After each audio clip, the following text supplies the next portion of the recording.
For the first time in LeBron James' career, he is not the first option. He's not even the second option, and that is awesome. That is fantastic for LeBron, for the Lakers, really for everybody, unless you play the Lakers, I guess. Last night, LeBron James made his season debut after dealing with sciatica for, the previous weeks, months, however long he's been dealing with it. And he looked like the third option. And I know he's coming back from an injury.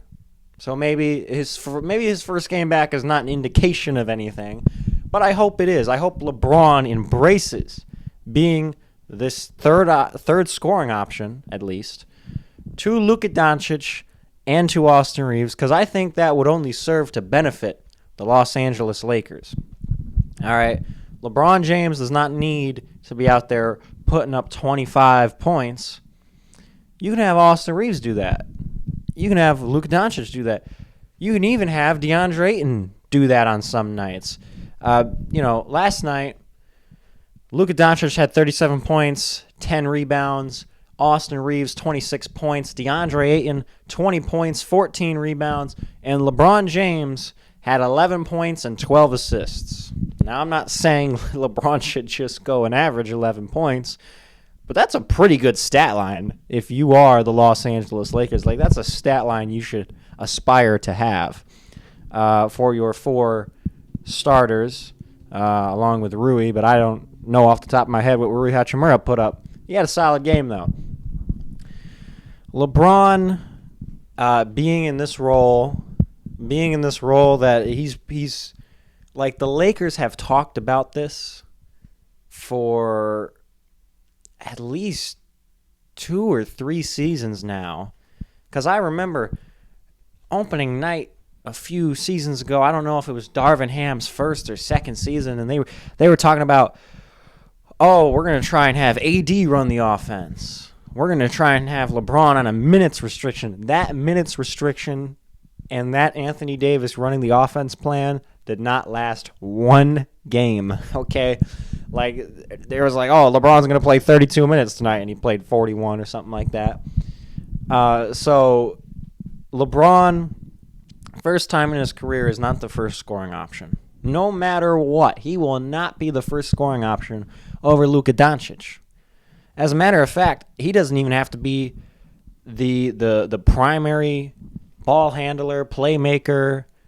Luka Doncic can also do that. LeBron doesn't have to be the second scoring option. Austin Reeves can do that, and Austin Reeves is also somewhat of a playmaker. Like, LeBron can take a back seat. For the first time in his career, LeBron does not have to be the offensive engine, the one-man offensive engine, like in Cleveland in 2018, like in Cleveland most of his first stint, like with the Lakers a lot of the times. Like the Lakers in the playoffs when they went to the Western Conference Finals against the Nuggets, that was LeBron James at like 37, 38 years old, maybe even 39.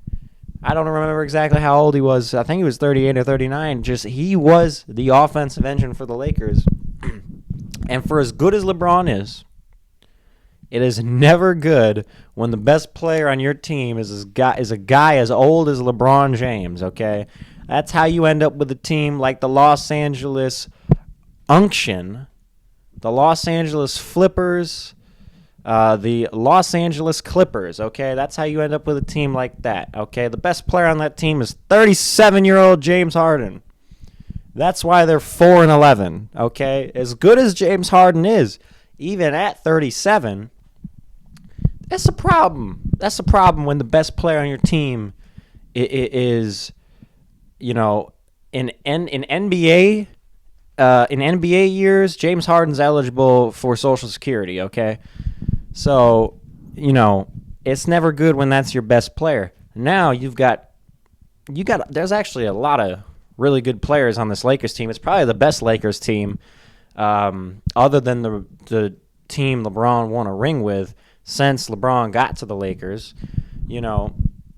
Austin Reeves and Luka Doncic can both run the offense. Obviously, LeBron is still going to run the offense. I'm not saying LeBron should just kick his feet up and sit in the corner waiting for a catch and shoot three. But this is a great Lakers squad that has played great without LeBron, and they played great with LeBron last night. Now, there might have been some growing pains. That first half against Utah was terrible. All right, they gave up 70 points, and like 25 of those were to Keontae George, very underrated player, by the way. But there might even be some more growing pains to come with the Lakers. Obviously, when you add a guy like LeBron James to the rotation, whether they've been playing good without him or not, it's going to be different, okay? Now, I don't think they're going to play worse with him. I think that's a little ridiculous. I don't know why that's even been debate. What team has ever added LeBron James and been worse? The answer is 0. There have been 0 basketball teams to add LeBron James to their roster and become worse, and that's a fact, okay? But yeah, Luka Doncic continues to be an MVP candidate. Austin Reeves continues to have an all-star campaign. And LeBron, for LeBron's standards, LeBron can just chill. Like, he can literally just chill. Again, not saying he should just sit in the corner and wait for a catch and shoot three, all right? But he does not have to be the offensive engine he has had to be for 22 seasons previous. And considering he is, 41? 41 next month? That's fantastic.